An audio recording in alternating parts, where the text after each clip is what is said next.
one thing that helps comedians keep perspective is like bombing on stage. Mm-hmm. And I ask every comedian on here like a story of getting booed or like just an unforgettable show that where just everything went wrong. Right. Like, do you have one top of mind that? And this is how crazy it happens for me. Okay. This is how unique I am as a human being. My first show, they used to do the open mic night at the Greensboro Comedy Zone every first and second Thursday of the month, right?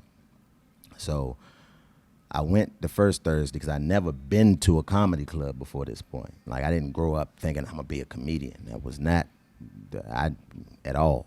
It wasn't in my goals until I started.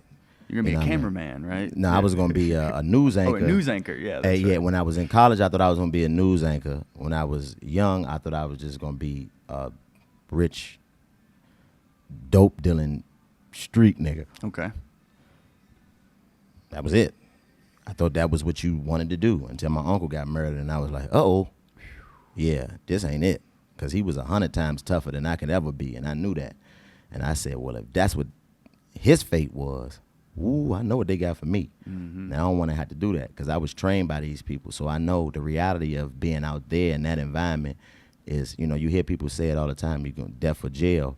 But the reality is death or jail. Like when you see death in jail right next to you, it has a different type of feeling than it does when people just saying it to you. Because if you never experienced it, you don't know what it feel like to have to view a body or to have to, you know, smell a person's clothes that's gone forever. You know what I mean? Those little nuances that people don't recognize. Man. But once I got on stage at the second open mic night, it was the second week after I went to the first show, 4 minutes killed in my mind, which I know now being in the game, you can't really kill in 4 minutes. But in that 4 minutes, I smashed.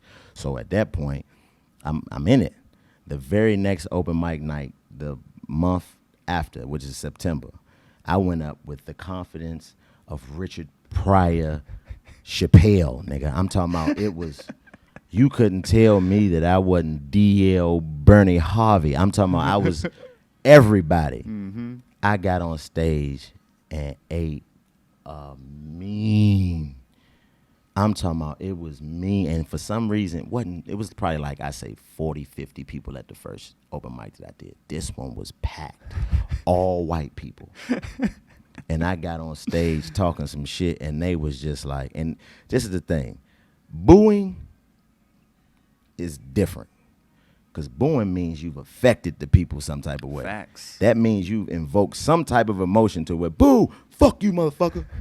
But when there's silence, that means that they don't have a clue how to feel about what you're doing up there. And that silence is nasty. It's two types of silences in comedy that I've learned, at least in my experience, is the silence of, what's next? Mm-hmm. What is he going to say next? That quiet that comes over the room so they can hear everything that you're saying. And then it's that quiet of who's next?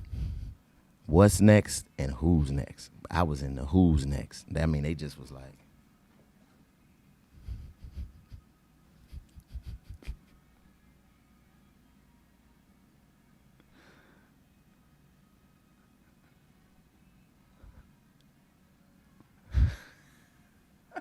Hey, Hot Brethren and Sistren, if you love comedy as much as we do here at Hot Breath, click the subscribe button to join the Hot Breathiverse, and then watch more videos to get even more comedy tips.